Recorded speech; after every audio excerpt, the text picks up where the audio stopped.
मुख्यमंत्री योगी आदित्यनाथ ने कहा है कि दुनिया के स्तर पर भारत की परंपराओं को पहचान दिलाने में सेक्युलरिज्म सबसे बड़ा खतरा है। ये सेक्युलरिज्म जो शब्द है, ये सबसे बड़ा खतरा है भारत की इन समृद्ध परंपराओं को आगे बढ़ाने और वैश्विक मंच पर उसे एक स्थान मिल सके, वहां पर प्रस्तुत करने में।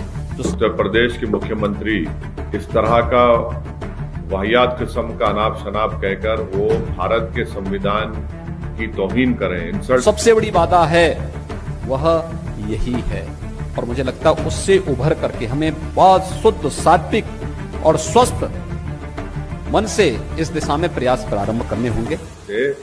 तो फिर योगी आदित्यनाथ को कंप्लेन करना चाहिए प्रधानमंत्री को कि भाई देखिए, भारत की इज्जत नहीं है पूरी दुनिया में। कि जो भी कानून के साथ खिलवाड़ करेगा उसको अपनी जान की भीख मांगने के लिए इसी प्रकार से मजबूर होना पड़ेगा। भारतीय जनता पार्टी की सरकार जब बंगाल के अंदर बनेगी तो टीएमसी और कम्युनिस्टों के नाम पर गुंडागर्दी और अराजकता फैलाने वाले गुंडे अपनी जान की भीख मांगते हुए गलियों, अपने गले में पत्ती लेकर के घूमते हुए फिरेंगे, और उस समय फिर वो दृश्य देश के सामने होगा। जय श्री राम, वंदे मातरम भी कर दिया, जय श्री राम भी कर दिया। ये तभी हो पाएगा जब भारतीय जनता पार्टी पूरी मेजोरिटी के साथ, फुल मेजोरिटी के साथ बंगाल के अंदर सरकार बनाएगी, और डबल इंजन की सरकार बंगाल के अंदर भारतीय जनता पार्टी की सरकार और केंद्र में मोदी जी की सरकार जब मिलेगी, डबल इंजन की सरकार आपके विकास को उतनी ही गुना तेजी के साथ आगे बढ़ाने का कार्य करेगी। करें, और वो संविधान जिस पर उन्होंने ओथ लिया है, और ओथ जब लेते हैं संविधान पर, तो संविधान में सेकुलरिज्म कॉन्स्टिट्यूशन का, संविधान का बेसिक स्ट्रक्चर का हिस्सा है।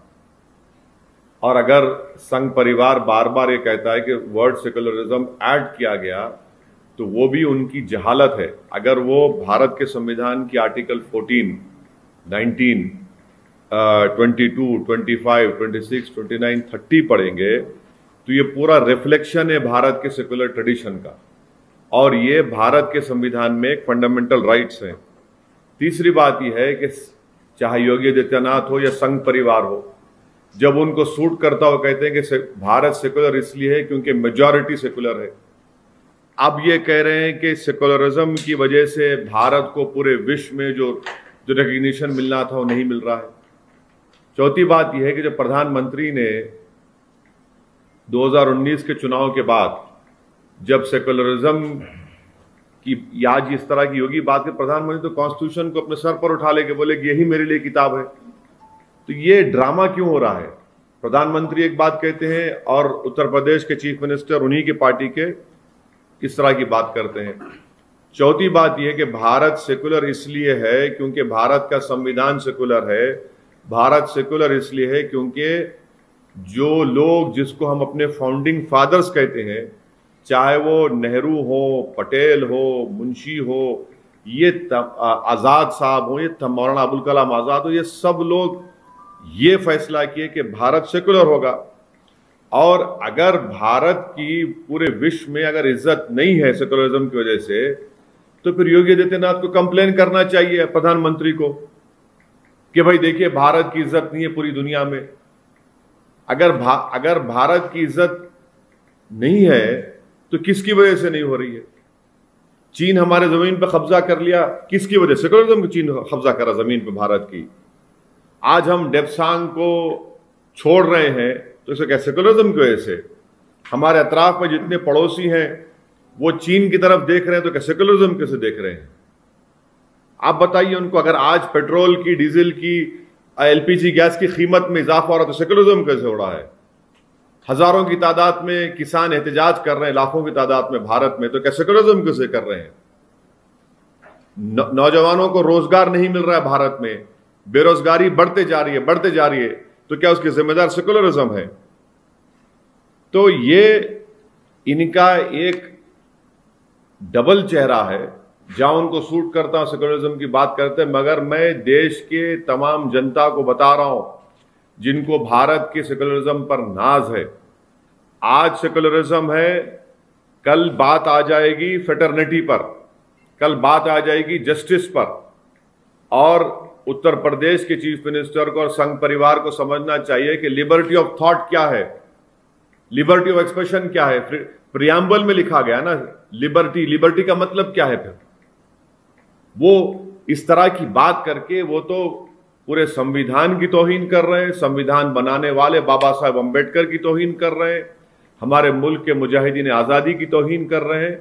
और ये इनका डबल चेहरा है, जहां पर सूट करता बोलते हैं कि मेजॉरिटी सेकुलर है इसलिए सेकुलरिज्म है, अब कह रहे हैं कि पूरी दुनिया में भारत की इज्जत नहीं हो रही है। तो भाई आप कंप्लेन करिए ना प्रधानमंत्री को जाकर। 6.5 साल से तो आपकी सरकार है, तो इसका मतलब यह है कि नरेंद्र मोदी पूरे विश्व में भारत का नाम रोशन करने से नाकाम साबित हुए। ध्यान हटाने का यह बेजोड़ टॉपिक है, लेकिन बहस में खोने से पहले यह सवाल भी कर लीजिए, क्या पेट्रोल और गैस का सिलेंडर सेक्युलरिज्म के कारण महंगा है? क्या बेरोजगारी सेक्युलरिज्म के कारण है? क्या आपके बच्चों को नौकरी सेक्युलरिज्म के कारण नहीं मिल रही है? क्या सेक्युलरिज्म के कारण अर्थव्यवस्था का इतना बुरा हाल है?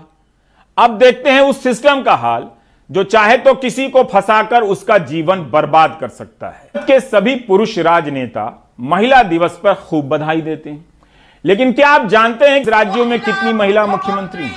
केवल ममता बनर्जी।